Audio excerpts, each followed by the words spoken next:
I'm sorry, you guys. Let me grab the right one. I have the wrong intro. Welcome, welcome, everybody. Let me pull in the right intro. Holy Ned. Where is it? Here we go. This is funny. Okay, I am been working on so many different things today that I think I uploaded. Yeah, I did. There it is. Here we go. Openings and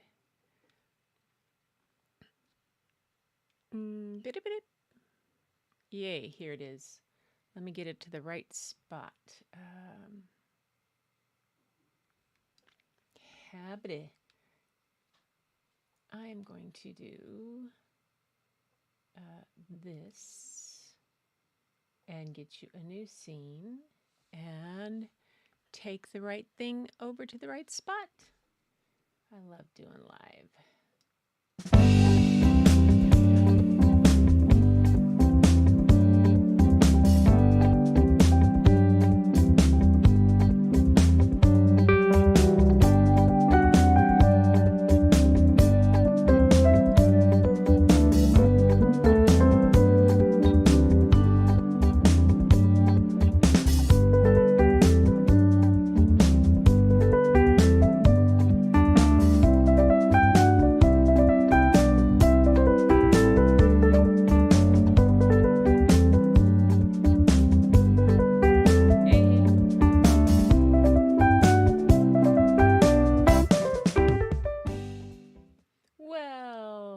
There it is.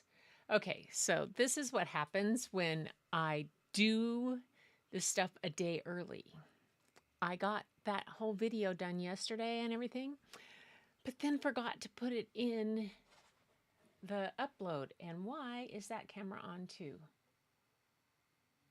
Why is that one? Why are you there? There we go. Okay.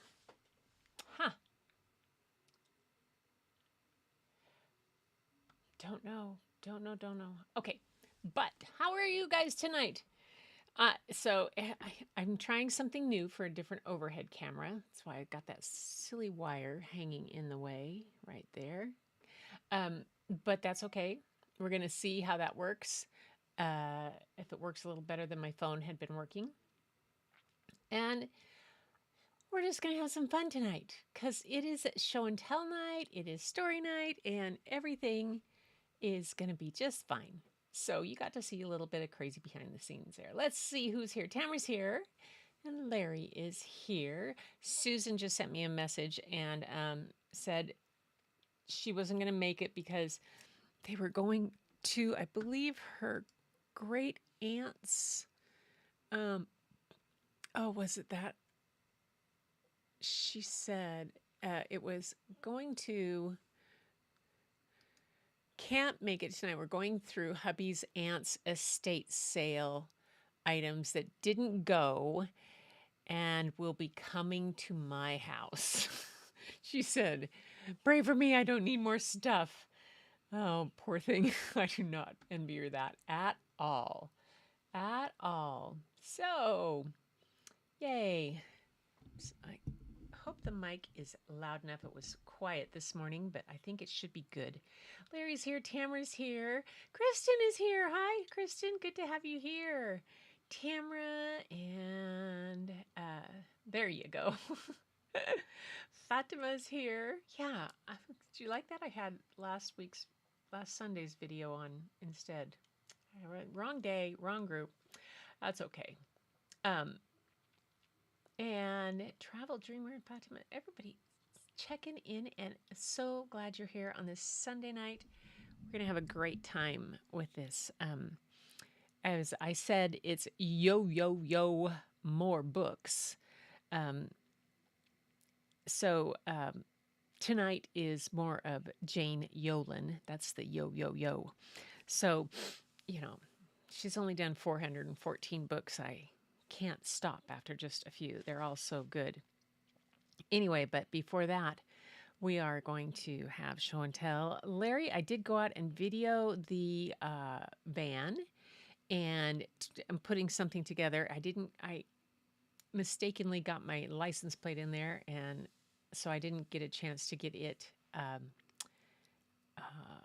phased out. So I'm not going to show that tonight. I'll show it on Thursday. Um, and Bob, let's see, what was Bob had to head off this morning to urgent care because we thought he broke his toe, but it's not broken. Thank goodness. Because that would not have been fun before us heading off on our camping excursion. And then he came home and proceeded to fill in the ditch that we had dug so that the electrician could lay power out to the art, as my sister calls it, the bitch barn. Anyway, it's out there. Do I have nope, no lips. And the power in the ditch is closed in, and so we now have power. We have light switch, plugs, and now all I have to do is drywall and put up the walls, and I will be good to go. And that's kind of, we'll probably wait till after we get back. But yay! A couple of lurkers. I know Lupe's here, I bet, and she likes to watch on her large TV. It's easier on her eyes, I think, which is completely understandable. But tonight we have some art. And from some folks sent some in, and I'm just checking one more time to see if I had any other besides Fatima, Tamara, and Larry.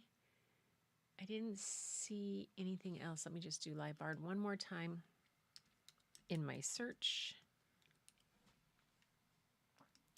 And whoops.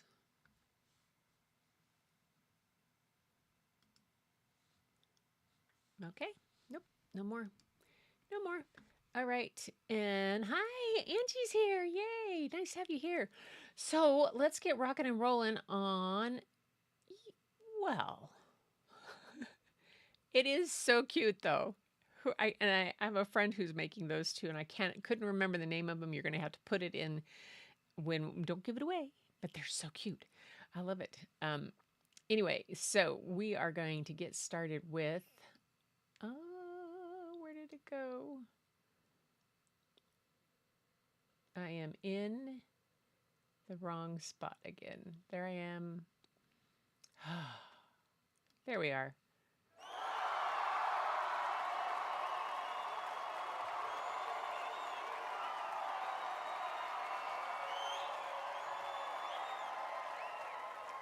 We're going to start out with Larry.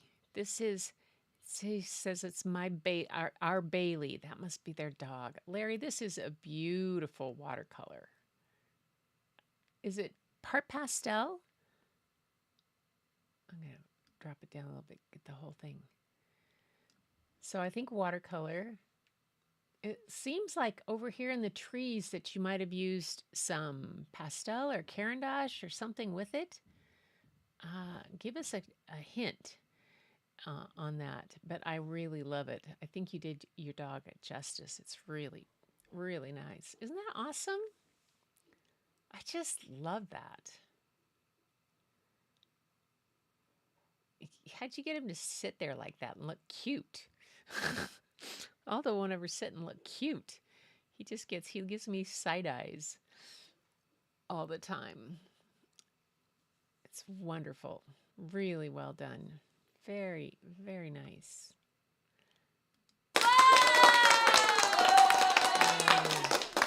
Now, Tamara has, I put up what she sent to me in the email.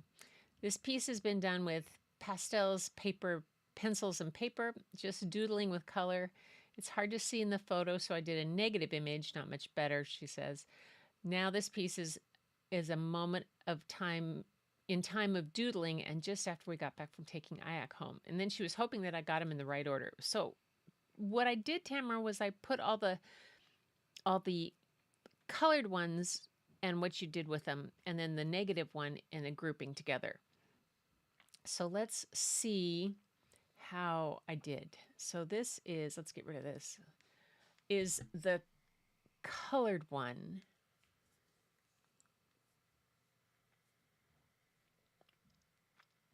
And so I love the softness to it.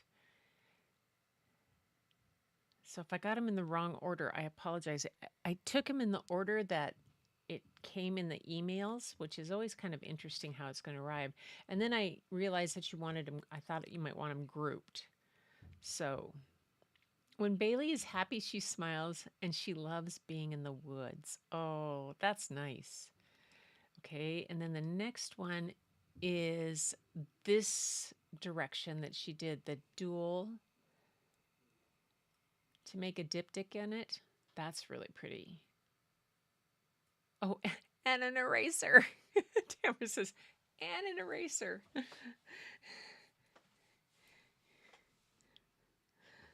Very good. I love this. I like the color combination. It's a really cool color palette. Not one that you often see with just, but I like, yes, you see the primary colors, but that touch of green and that red is just, they're just a little bit, yeah. And I like that the blue has touched off to purple. I really do. At least it is on my screen. And then this one, she's reversed them. I love that. How cool is that? Yeah.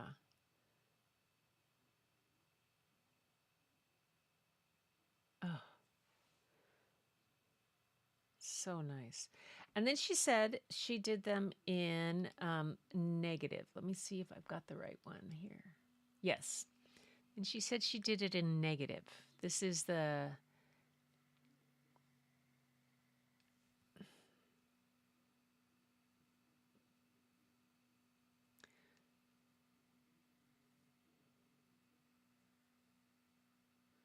So it's the same image. You took the image with a...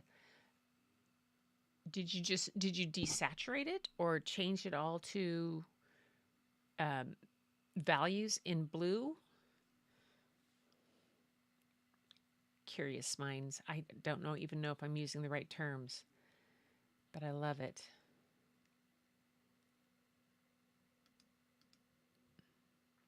And here this looks like charcoal with this filter. Yeah, that's true.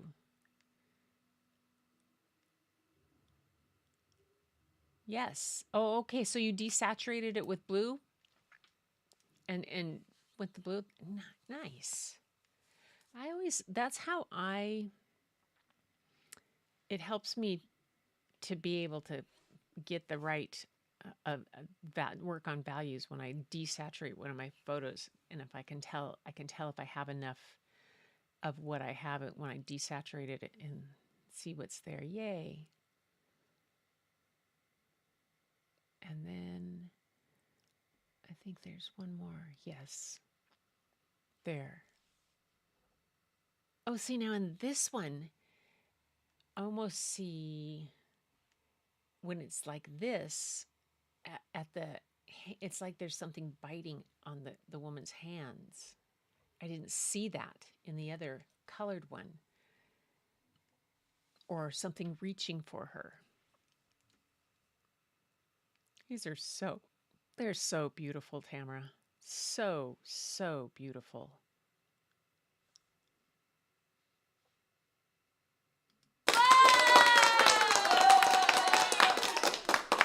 Now Fatima has, she said it wasn't art, but it's so cute. Look at this. I'll move this over here. Now what are these, those wobblies or weeblies or weebles? Oh, she's having a baby, Tamara. Nice. Okay, so these are called, my friend Katie does this with eCam. She does a whole bunch of these. And then first, wooble. That's right, a wooble. The little penguin, wooble penguin. I love it. It's so cute. It reminds me of the penguins in Fred's Pyramid. Just great. So cute. Is that from one of those the Wooble kits? They're all the fad, and they're like a rage. They have all different kinds of them. I saw like Chloe Rose Art. She went looking for some, and they were out of certain ones. Um, it's cute. So darling. You need this. Well, sometimes penguins just have them tucked down. You can't tell. That is just too cute. Really darling. Bet you that's relaxing to do. Really relaxing. Yay. Now, Julia. Uh-oh. Hold it. Where's Julia's? Oh, whoops. I know. Okay, here we go. I think I'm starting at the wrong end. There, here. Okay, yes, I am. No, I'll start up there. That's okay. Julia has a whole bunch of signs that she's painted. So tell us a little bit about this, because I know there's when I put them in, they come in reverse order, so I didn't get a chance to straighten them all out. I love these hand-painted signs and hand-worded.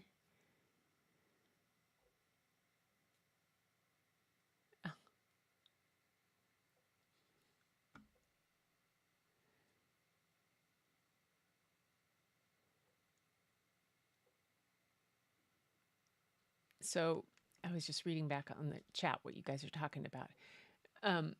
So is that is that what we're? I think we should, Fatima. I think we should name that little penguin Art. Yeah, that's Art the penguin. I think so. Anyway, here we have Julia's signs.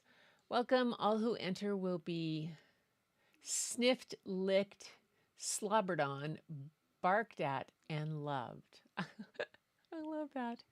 Oh my gosh. Look at the little heart, the heart made out of paw prints. Look at that. Isn't that darling? I love it. And with the flowers above, that is so cute. And then the next one she has is a bee mine. I like how the wings are kind of heart shaped too. They make a little nod to a heart. And the cheeks. Look at those cute little cheeks on that. How darling is that? And the next one, Home Sweet Home. I hope you're selling these at an art fair.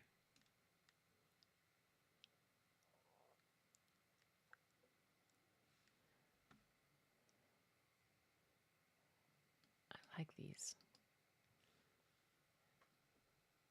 Bake the world a better place. Kitchens are made for families together. That's nice. Look at that. The beads, the sign.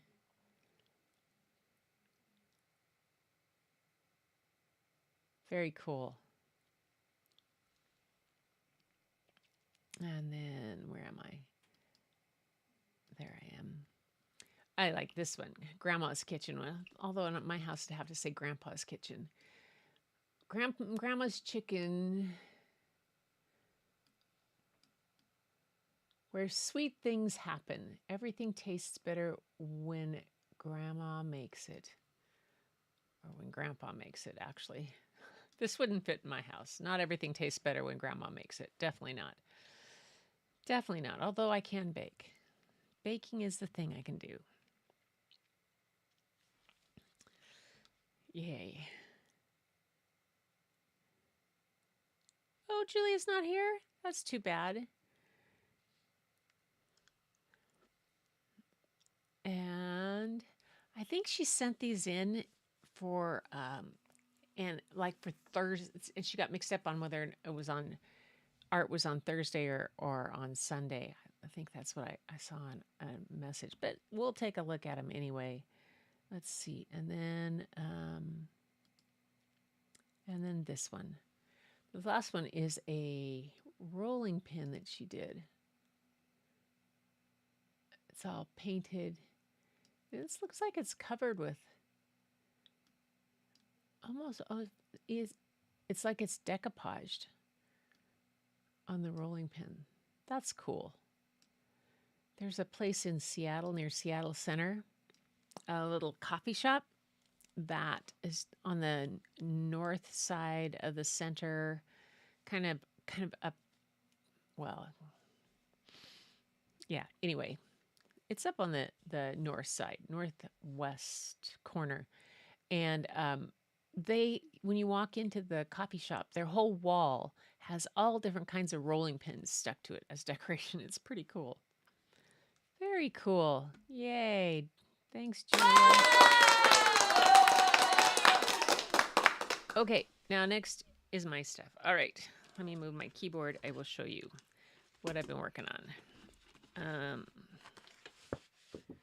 So I started doing some sketches, kind of crazy little animal things. Get this out of your way. And it went from here and I painted them. I was doing all kinds of little ones that I had done before. And then I started just kind of almost like a cast of characters.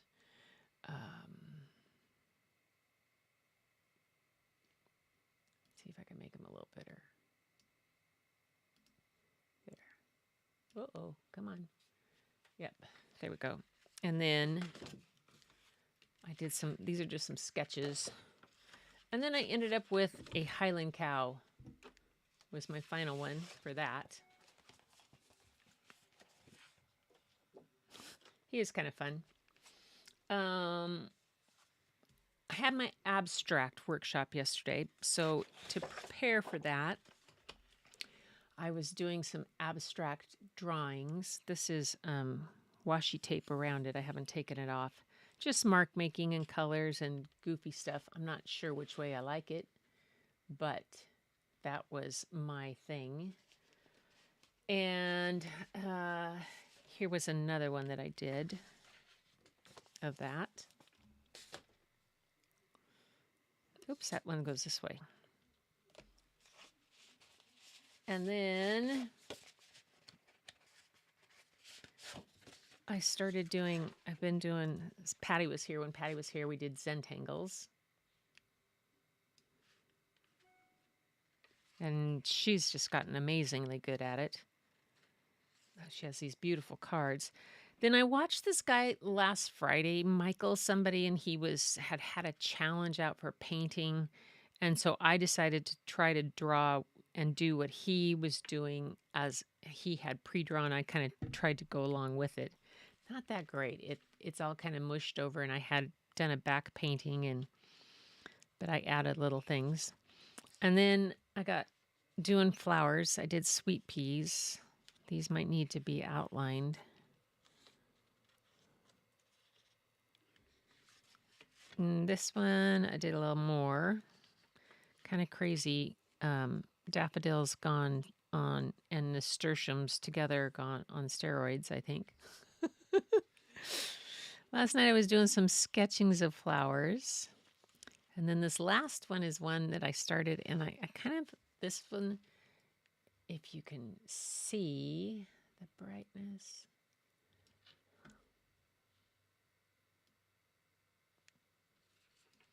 This one is the one I tried to do oops, come on, don't stay in focus. See how this new little camera, whoa, doesn't like my hand not being there.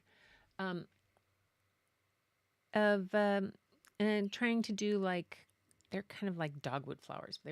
Dogwoods were my grandmother's favorite flowers. So we'll see how that goes. This does not like that zoom and pan thing. So I won't do that to it. Anyway, too much. There we go. There we go. Got it. So that's what I've done. Yay.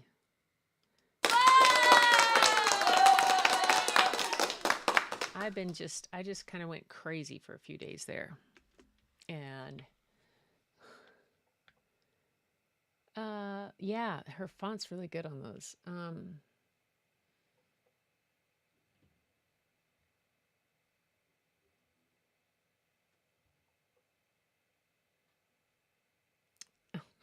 Lupe, you're fine. Daffodils. Yeah. Thank you. Thanks. My favorite one that I did, I think, is this one of the um, dogwoods, because that's, I don't know, it was Grandma's favorite flower, and they're pretty easy to do. But it was the first time I tried that, like letting it blend and making layers and doing stuff and doing more things, and so that's what I was working on. Ah, lily pads with flowers. Oh my goodness. Well, that's interesting. That's a good thing to draw. I'll have to try that. Yes, well done, everyone. Yay for everybody. Okay, so tonight for books. Books. I have some Jane Yolen stuff here. And we're going to start with one that she did with Doug Keith. And Doug Keith has over 30 years experience as an illustrator, designer, and a fine artist. His resume includes 40 plus illustrated books, a Ben Franklin Award for Interior Design, a Television Emmy Award for Graphic Design, and commission works at Windermere Real Estate and Puget Sound Energy. He lives in Seattle, Washington, surrounded by the mountains and water which inspired Giant Island. So this is the name of this book is Giant Island. And let me see if I can get, there we go. And there we go. This is Giant Island. And, oh, come on, behave. It'll work. Giant Island by Jane. Oh, don't tell me that. Come on. Okay, if it decides it's not going to focus, I'm going to have to switch to a different camera, you guys, because I'm not going to tolerate that.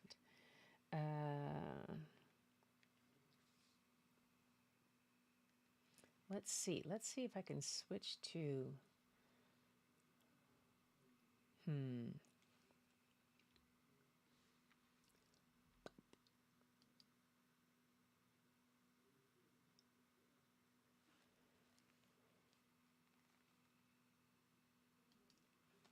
Whoops. Okay.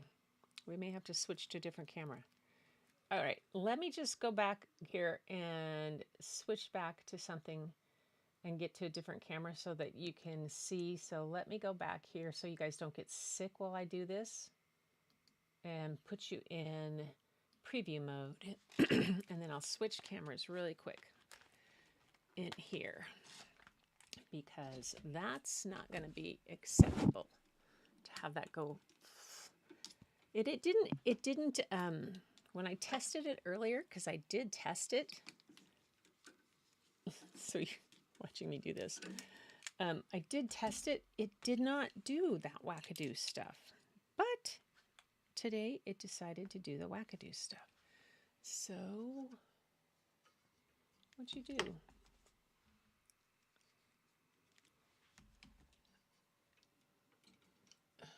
Oh, there it is.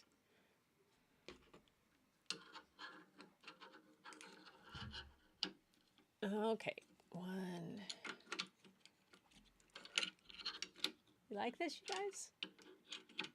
Just for you.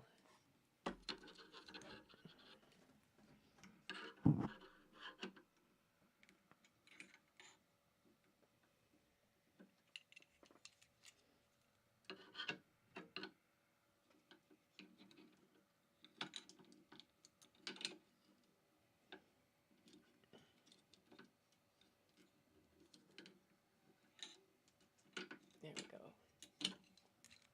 Almost.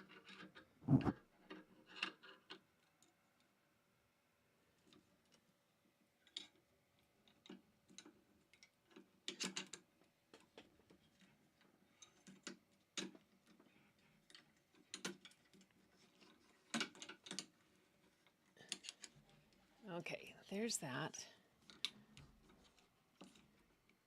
There's that. Now let's get this go on here.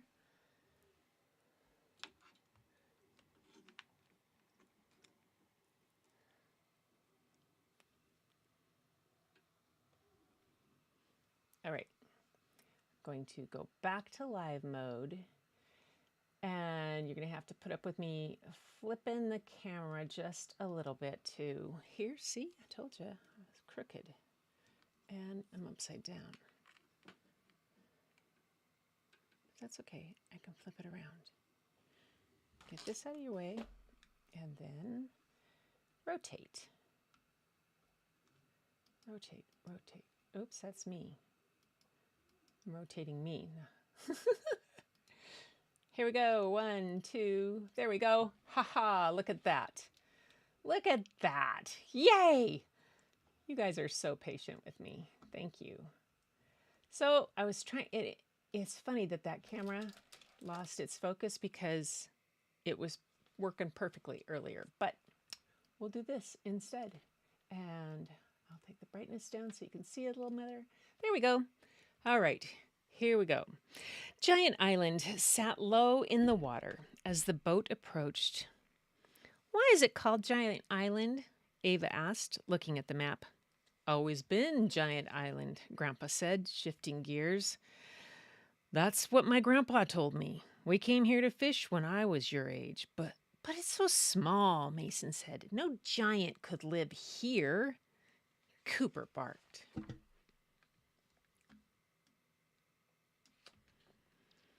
Maybe giant fish live here, Grandpa said, and he collected his gear. Or maybe a tiny giant, Ava joked. Cooper barked again, and Mason laughed. Let's grab those tall sticks and look for giants, he said. Look all you want, Grandpa said. I've got fish to catch. Sure, Grandpa. Ava teased. Giant fish. Cooper ran ahead, barking loudly. Hey, Mason said. Cooper found some steps. They discovered a cave dripping with mystery.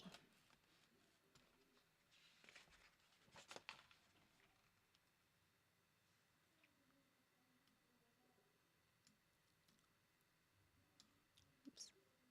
Again. There we go. Found creatures creeping and crawling through history.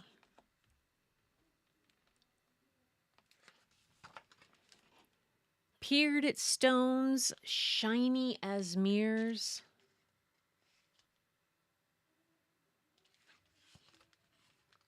And leaped into water, bubbling with secrets. Now take a look at this picture carefully. Do you start to see something?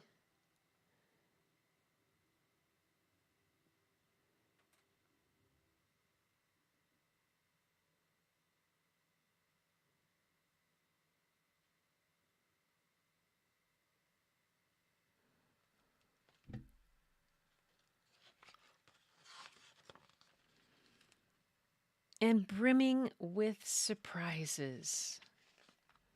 Do you see in the illustrations? The face that starts to appear. There seemed to be magic everywhere.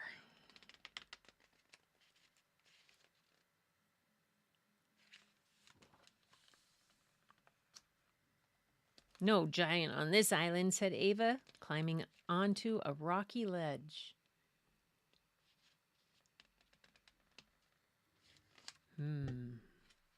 No giant, Mason agreed, running after Cooper.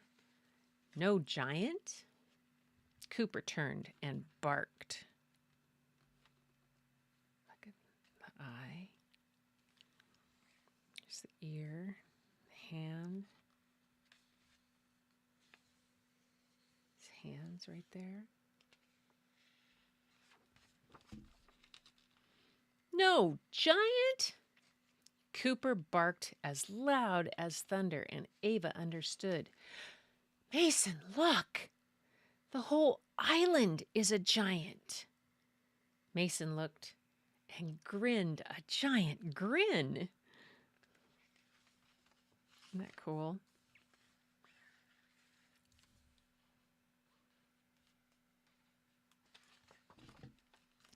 Time to go, Grandpa called as the kids returned to the island. Haven't caught a thing. Something's disturbing the fish. We know, Mason said. Ava giggled. Know what? Asked Grandpa, starting the engine. Know what was disturbing the fish, Mason said. And we know why it's called Giant Island, said Ava.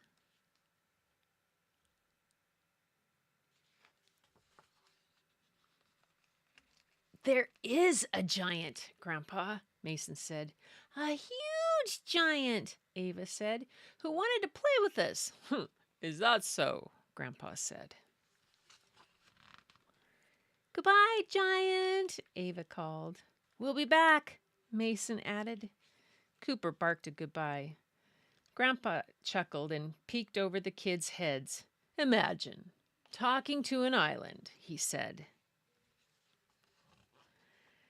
Then Grandpa shifted into high gear and whispered, Always glad to see you, old friend. The kids couldn't hear Grandpa, but the giant heard every word and grinned a giant grin. And that's Giant Island with Doug Keith. Look at the illustration on the front.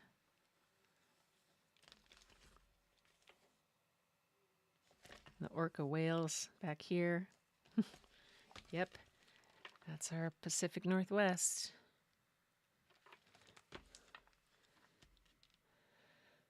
Oh, yeah, I know. It wouldn't. I tried that. I tried to pull my hand up and get it to focus on that, to autofocus. And I had it set so that it was supposed to do that. But either I wasn't patient enough to let it actually take hold, or it just didn't want to do that today. So who knows? Bear Outside is the next one. You guys ready for another one? Let's check.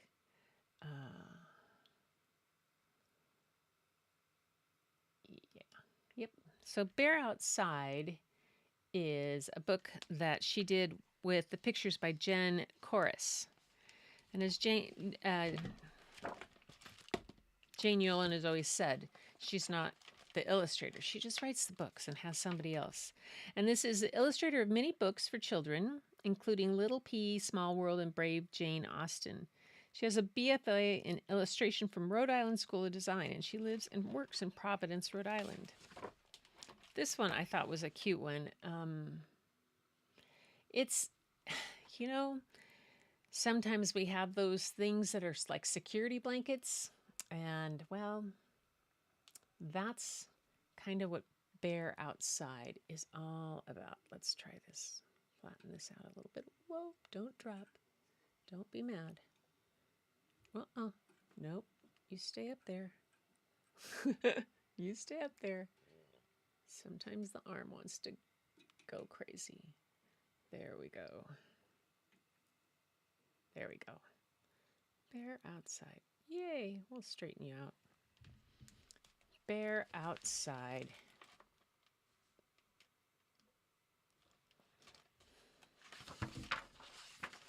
Some folks have a lion inside or a tiger. Not me. I wear my bear on the outside. It's like wearing a suit of armor. She keeps out the howls, the growls. She keeps me safe.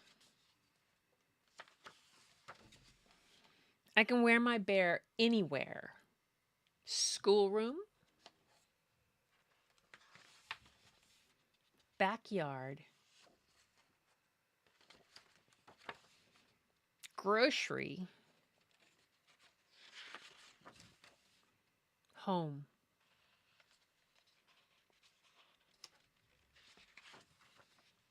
I'm in charge riding my bike to the stop sign.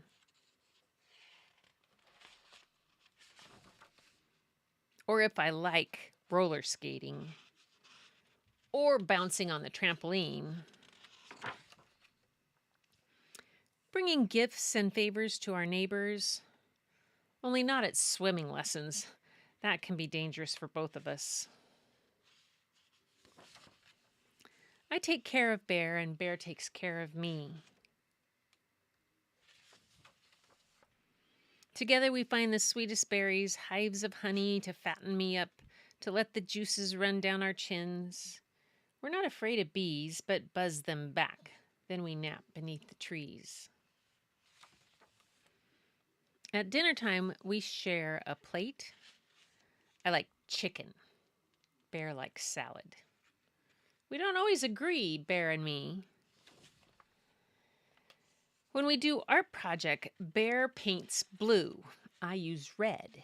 Sometimes we make purple instead. At night, we curl up on the bed, and Bear on one side and me on the other. Then Mother reads us a story and gives us kisses, tucks us both in. She says, "Good night, girls." Leaves the night light on. Not for me. I don't care. I like the dark. It's for Bear. And that's Bear outside.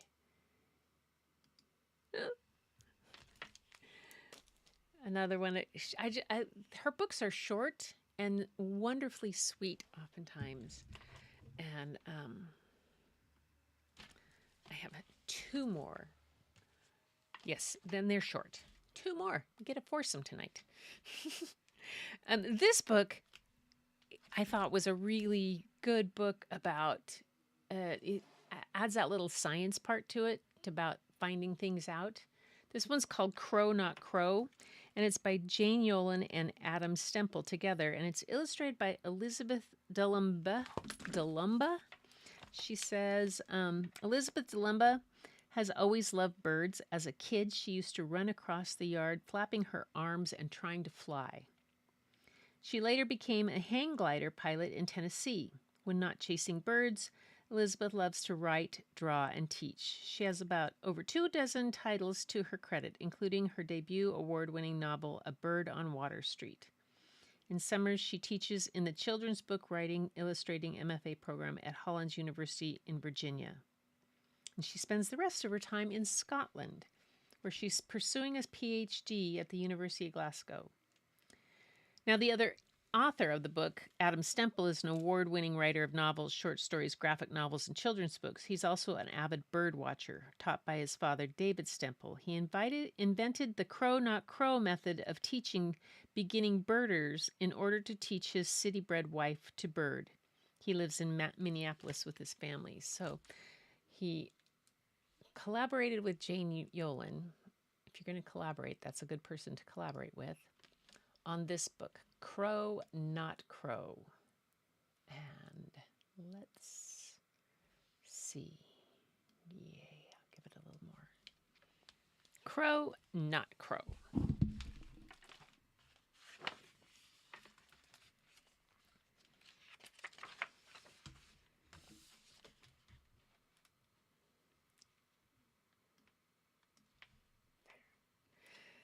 The first day Dad took me out birding, the sky was the color of Mom's old pearl ring. The trees were draped with birds. It was very noisy. My brothers all love to go out birding with Dad. They don't have any trouble telling one bird from another. But to me, birds look pretty much the same, wings, beak, and legs. And sometimes when I see them flying far away, they are just blurs against the sky. Maybe the boys have better eyes, I said. Dad handed me a pair of small binoculars, just the right size for my hands. Your eyes are fine, he told me. You just have to learn how to see and what to look for. He pointed to a line of bugs at my feet. What do you see there? Ants. And there, he said, pointing up at a tree where a squirrel with its tail raised like an umbrella sat on a sturdy limb. A squirrel. And there, he pointed out in the meadow where birds hopped on the ground and perched in trees and soared across the morning sky. Birds? I asked. Dad nodded. It all begins with crow, not crow. What begins? Birding, he said. We trudged into the meadow. All around us, birds were singing, hollering really. As we walked through the grass, we scared some of the birds up into the air. Before I was able to get my binoculars up to my eyes, those birds were gone. Fast, I whispered. But one bird didn't fly off. It was as black as the night without any moon or stars, sitting on a tree branch. The bird glared down at me and opened its beak. Caw, caw, it said. Dad pointed at it. Crow, he said. Crow, I repeated and smiled, just a little. Now find him in your binoculars, Dad whispered as we knelt carefully to make ourselves small, and be very still. The only parts of me moving now were my arms as I put the binoculars up to my eyes. The crow was suddenly large. Tell me what you see, Dad said. A big black bird? Is it all black? The crow was so big, I had to move the binoculars around to see all of him. His wings are black. I took a deep breath. His legs are black. I took another look. Even his beak is black. And, Dad whispered, he's all black. I whispered back. All. Lowering my binoculars, I watched him fly away. His wingtips spread out like long black fingers. Crow, I named it. Owned it. We walked through the meadow to a marshy stream. A black bird with a red and yellow band on its wing with a medal of war, like a medal of war, sat on a cattail. He's very black, I said. Crow? Did the crow have a red medallion on his wing? Think back to what you saw before. Picture it in your head. And I thought about the crow. All black. Black legs, black beak, black wings, black. I shook my head. Not crow, Dad said. A flock of black birds settled into a field beyond the stream. I put my binoculars up. Their feathers were dotted with white, like stars in the night sky. Crow? I didn't take my binoculars off them. What color are their beaks? Dad asked, even though I was sure he knew the answer. Yellow, I said, and they have stars on their feathers.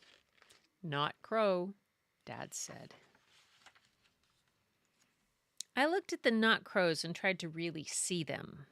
Their yellow beaks, their night sky feathers. I spotted one in the flock that was different. It had plain black feathers and a dark beak. Hey, I whispered loudly, there's a different bird in there. Taking a deep breath, I steadied my binoculars. It's all black. Is it? I looked again. Squinted, stared. At last I said, no. Its head is brown. Not crow, Dad said. Not crow, I repeated. A bird called from a nearby tree. Chuck, chuck, it said. It was so close that I barely needed my binoculars. It's all black, I said. Its wings are black. Its legs are black. Even its beak is black. I put down my binoculars and grinned up at Dad. Crow! He shook his head. Look again. And I stared at the bird as it chuck-chucked at me. It was all black, but it was not crow. I tried to see the differences between crow and this bird, really see them. It's too small? It's too small, Dad agreed. It's the wrong shape? Dad nodded. Wrong shape. And its eye is bright, I shouted, which made the bird fly off. Crow's eye is all black. Dad smiled. You remembered. I nodded. I did. Not crow, I yelled, pointing at the fork-tailed birds twisting over the meadows. Not crow, at a yellow bird on the fence post with a V on its chest. Not crow, at a wide-winged bird soaring over our heads. I laughed and ran and Dad took big steps to keep up. "Not Crow," I called to the tiny bird with the bandit mask. "Not Crow," to the tiny bird with the black cap and beard. "Not Crow," to the gray bird with the flashing wings. Suddenly, there he was, peering with one black eye down at me from the branch of a maple tree. "Caw, caw," he said. "Crow!" I named him. Dad agreed. Crow. "Crow," I said. "I see him, Dad. I really see him."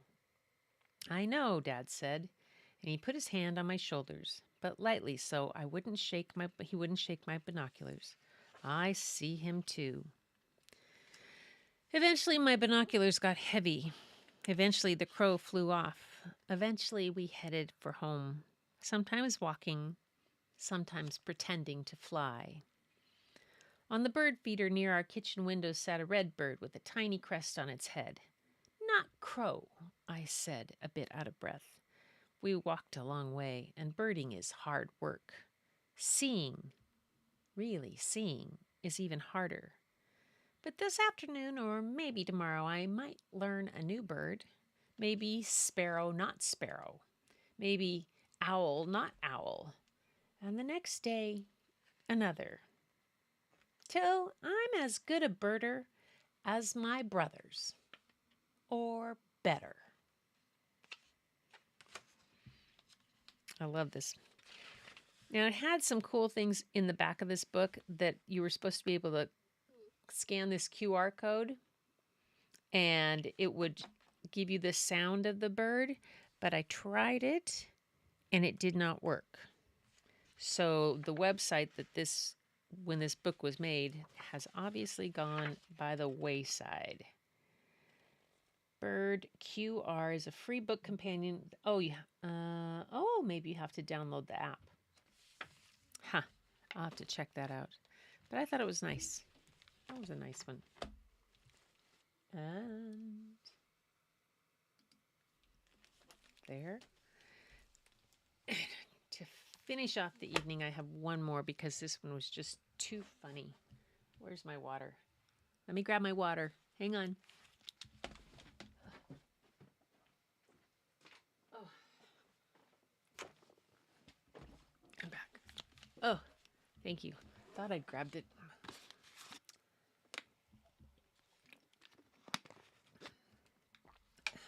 Okay. Huge giant. Bears. Miss my kids and their bears. Oh, yeah. Oh, you use the app Merlin to identify birds? Well, this one is supposed to be that app it had. It was supposed to be the app. Was called Bird QR. It is a free book companion app created especially for Crow Not Crow and other books from the Cornell Lab Publishing Group. I'll have to give it a try because I didn't download the app. I just tried the QR code and nothing came up. And then I obviously didn't read to the end of the directions. Surprise, surprise. Surprise, surprise. Yay. All right, one last book. And this one is funny. It just... I think it's the second one in the series. I couldn't find the first one, but Eenie Up Above. And it's illustrated by Catherine Brown, and it's written by Jane Yolen. Catherine Brown does some of my favorite mouse type things.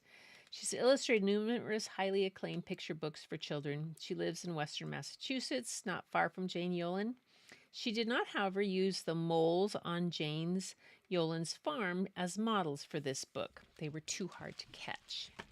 So mouse like moles. So this is Eenie Up Above. And I thought it was just a super, super clever way of, taking a common little thing that we know and making a twist on it. So here we have Eenie Up Above by Jane Yolen, illustrated by Catherine Brown. I think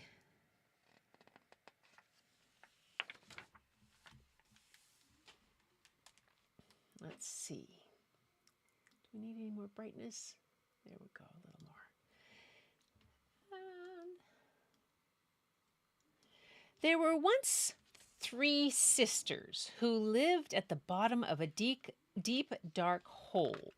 Their names were Eenie, Meenie, and Miney Mole.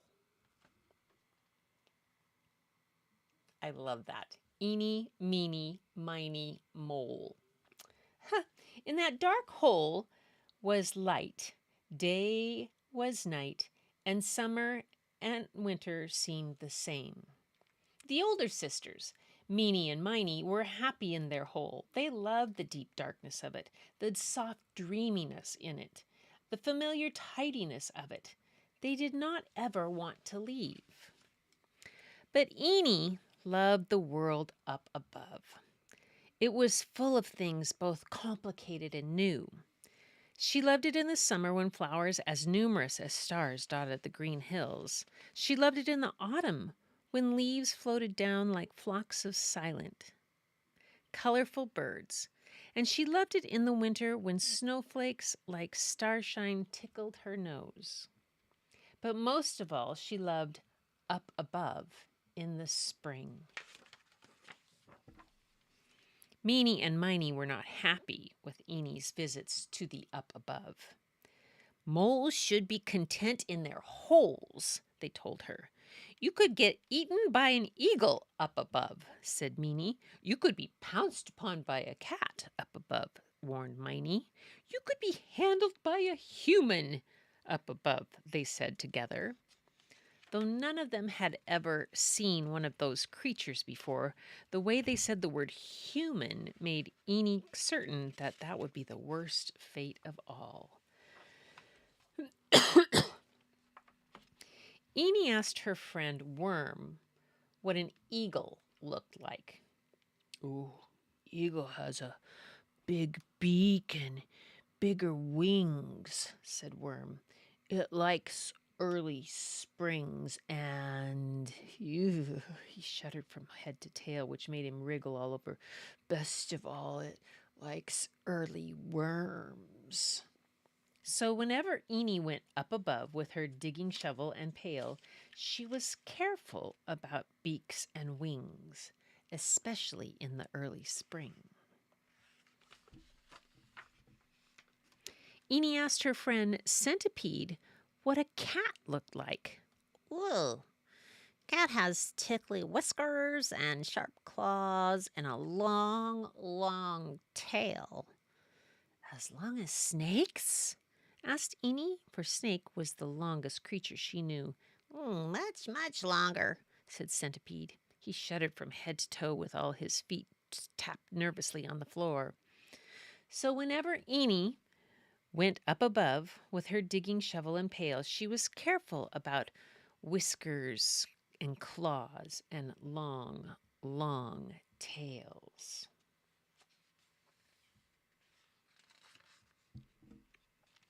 Then Eenie asked her friend Snake about humans. "Have you ever been handled by a human?" asked Eenie. "Ugh, I've nearly been hoed by one and almost tractored by another. I barely escaped being raked, but handled? Never," said Snake. "Humans don't like snakes, not if they know what's good for them." "Can you teach me how to make humans afraid of handling me?" asked Eenie. "That's a trick only snakes are allowed to know," Snake said. Then he smiled, all teeth and no lips, and slithered off.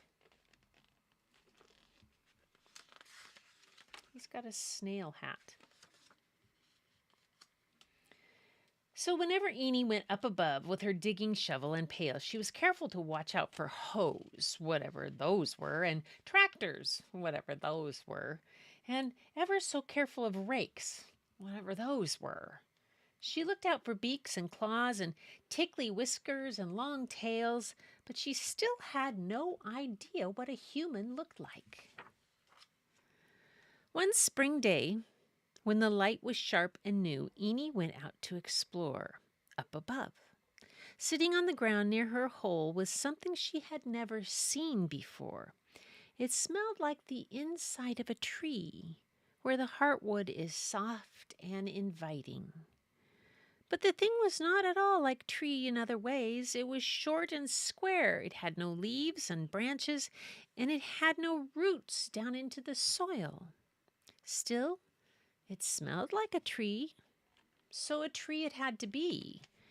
Eenie trusted her nose, so she crept out to investigate, leaving her home underground far behind. Around one side of the short, square, leafless tree was a hole just her size. At that moment, the ground behind her began to shake. Little trembles like water running down.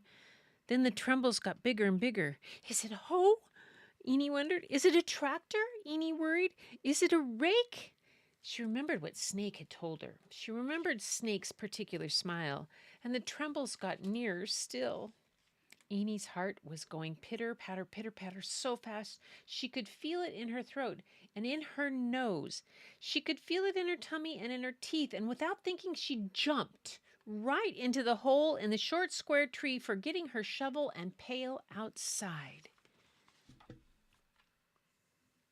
It was dark inside the hole, but that was all right. Eenie liked the dark. Dark was warm and soft and tucked all around her like a blanket. Dark was familiar and safe, and she settled down in the dark to wait till the trembling ground got quiet and the danger went far, far away. But suddenly, the tree above her opened up, and the spring light poured down, hard and hail. Something large with 5 wriggly parts, each pink as new roots, came down over her head. The something was not sharp, like beaks or claws. It was not tickly, like whiskers. It was not long, like a trail. The something smelled of dirt and digging. It smelled of flowers and potato buds and corn. It smelled complicated and new. Complicated and new. Eenie suddenly remembered that she loved complicated and new, and the way her sisters loved familiar and safe. Some moles, she reminded herself, are content in their old holes, but some moles are not me. And she turned her face up to the something.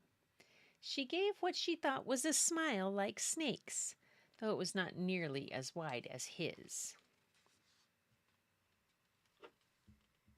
The something picked her up and carried her high up in the air until she saw an eye as big as her body. The eye was the color of the ground in the spring. Eenie realized that the eye and the paw were parts of the same something, and the paw connected to a body, and the body to legs, and it was better not to think about how big the entire something was. Then there came a voice like grumbly thunder. Aren't you a teeny little mole? Not teeny, Eenie, said Eenie, but her voice was tiny and squeaked. They stared at each other for a long, long time. Eenie sniffed the something's paw, and the something's paw stroked the back of Eenie's neck. The feeling was soft and comforting and new like spring. Then the something carried Eenie through the air so carefully she was never afraid, and placed her tenderly on the ground. There's the cat.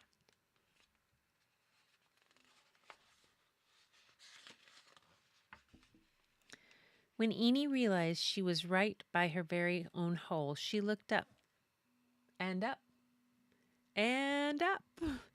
She knew then that the something was not an eagle, for it had no beak or claws. She knew it was not a cat, for it had no whiskers or trail. She knew that the something was a human. She waved her little paw at the human, and it waved its big, wriggly, pink paw back at her. Then Eenie jumped into her very own hole. Wait, little mole, you forgot something. Her shovel and pail came scootling down after her. Eenie picked them up. I shall have to tell Meenie and Miney that I have been handled. And it was not scary at all. It was a rather nice sort of feeling, not a bit like being pounced on or eaten. Won't they be surprised? And she ran off down the hole into the warm, familiar dark of home. Eenie, Meenie, Miney, Mole. That's too cute. Eenie, Meenie, Miney, and Mole. Oops, that's not. Oops. There we go.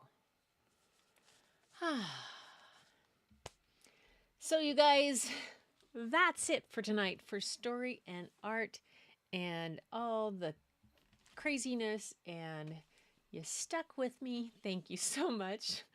With all my camera craziness, have to try that. More things. There's multiple settings for this Insta360 1RS that I used as overhead, and obviously something didn't hold, or I didn't set it quite right, because it has the capabilities to follow me if I set it up one way. So I didn't want to set it as a following camera. It's supposed to stay set on and have autofocus but not follow, and I might have goofed up, but oh well. Thanks. I'm so glad you guys were here. The story is gorgeous. Oh gosh, another awesome book. Yeah. Jane Yolen just has such wonderful, wonderful books. She has another one called Big, Bold, Beautiful Me, and it's just about a little girl and just being gloriously happy and about herself and the way she is, and it's a really cute one too. But for now, that's all we're going to have for tonight. I'll be back on Thursday with some more stories, and then I won't be here next Sunday. Next Sunday, I will be someplace on the road, maybe in a KOA camp, and I have no idea. I know we're at a KOA campground, but I have no idea what time we're arriving there, how many out, whether or not we'll be there. So next Sunday I won't be here, and I'll give you updated on how it goes as we go through Yellowstone. I may have to take a couple weeks off on the trip down, but when I get to Phoenix, I can be back on with the kids. Anyway, until Thursday though, I will be back then. Until Thursday, you guys, thanks for being here. I hope you enjoyed story time, and thank you for sharing your art. It's so wonderful. It's so much fun to see everybody's what they're working on and their creative passions, and that's what it's all about. So until Thursday, keep creating and keep looking for the beauty hidden in plain sight. It's all around you. But the first place you'll find it is when you go look in the mirror. And I'll see you Thursday.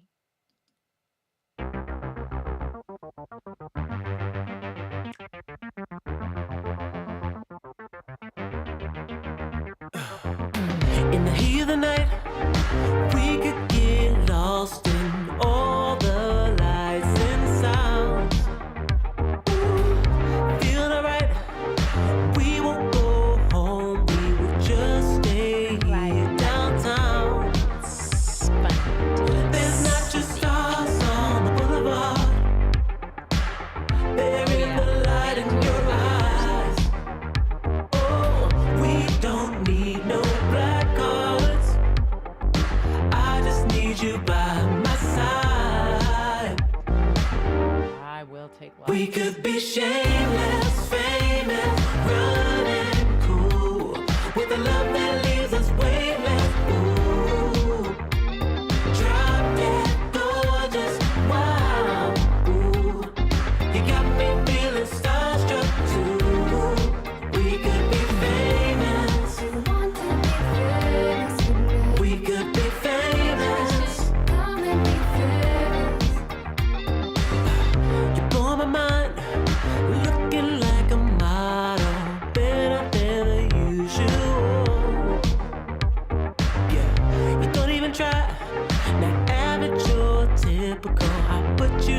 up